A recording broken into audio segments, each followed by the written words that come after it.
When there's combat with kaijus, there can only be one king. Here's your look at the Hiya Toys Godzilla, King of the Monsters, Godzilla.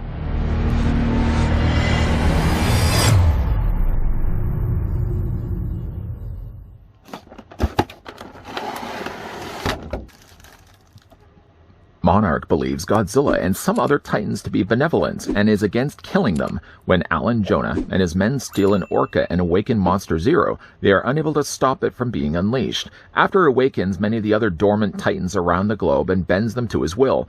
Now Monarch must work with Godzilla and his mysterious ally Mothra to stop Monster Zero and his pawns before the entire globe ecosystem is destroyed. First, before we begin, I'd like to thank the folks over at Hiya Toys that did take the time and provide this sample of the Godzilla King of the Monsters Monsterverse Godzilla that we could have a look at this review. This may not be the configuration you may want for the King of the Monsters, but it's to indicate 2 points. First, that he has the means to stand on his hind legs and still balance his tail without having to rest the tail on the ground, so already that's an improvement. It's also to as well show you guys how long the figure is with the tail fully stretched out.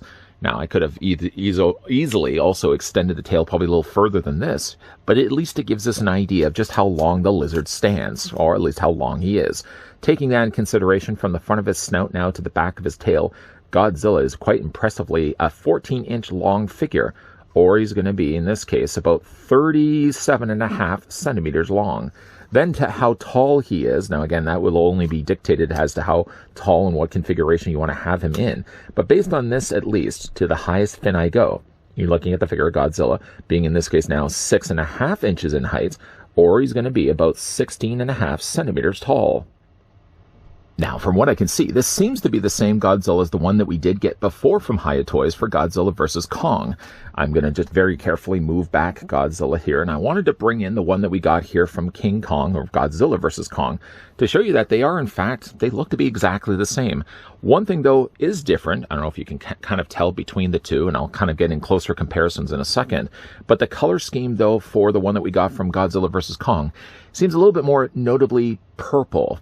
He doesn't have maybe the more scalier gray that the Godzilla King of the Monsters has, so there are some differences to cosmetics, at least from the paint standpoint, what differs one Godzilla from the other.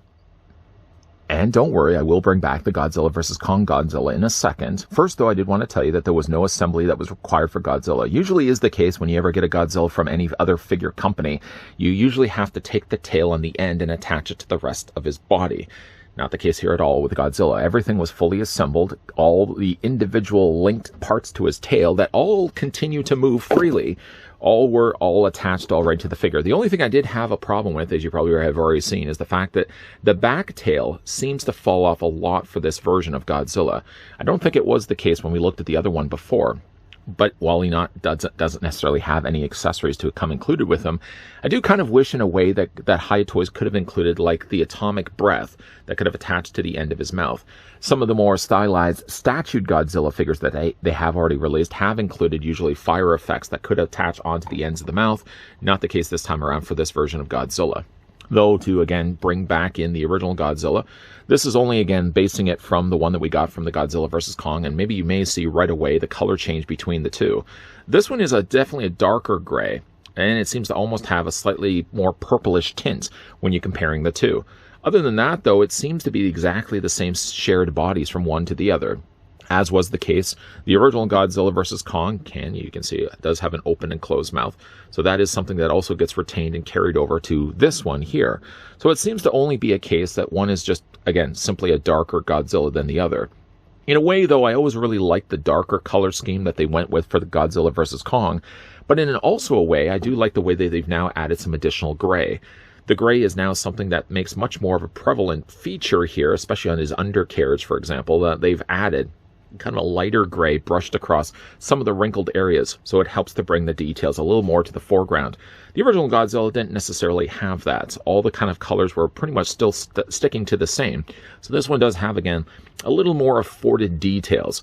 Not so much as the way that they've sculpted it, but more to the way that they've actually just taken like a lighter gray, for example, and just brushed it across the surface of his skin. That you can really see now, the scaling effect shows a lot better, I feel, now with this Godzilla.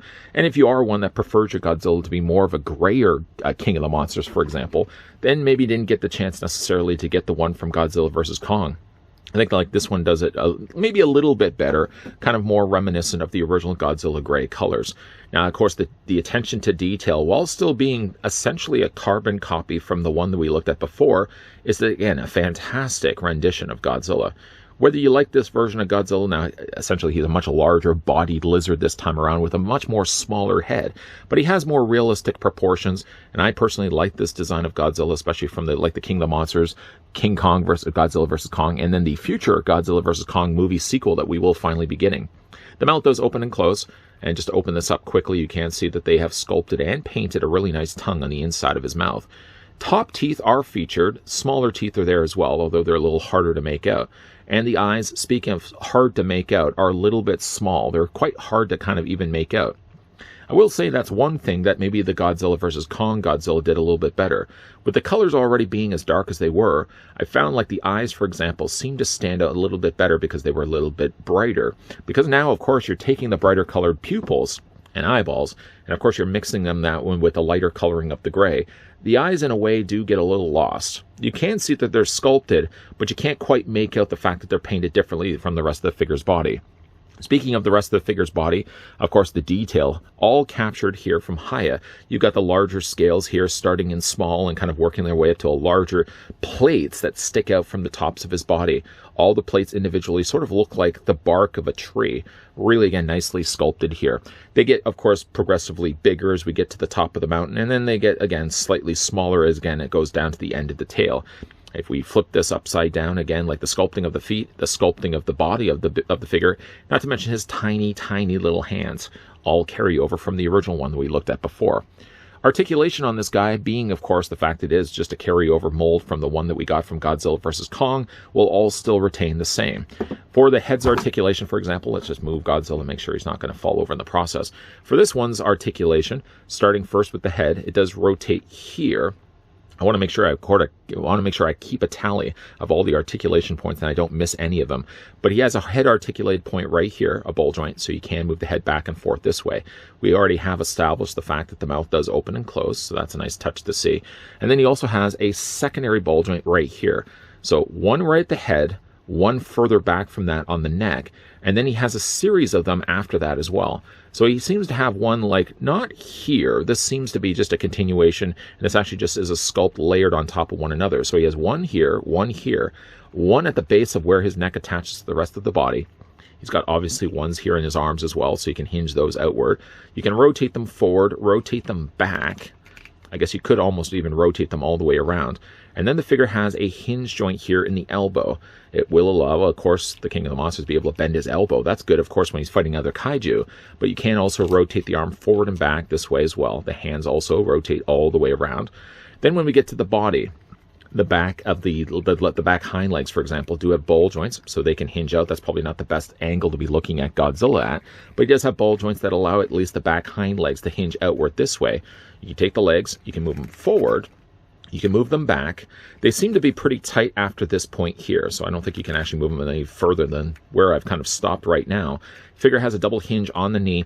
I will say, though, on this release of Godzilla, and I don't know if it may have something to do with the fact that they've used the mold again, that I've noticed on mine, the knees are a little looser than the original Godzilla vs. Kong version. He does have also a swivel at the lower end of his leg. He has a ball joint also on his feet, so you can rock those ankles back and forth and up and down. Again, there's the undersides of his feet.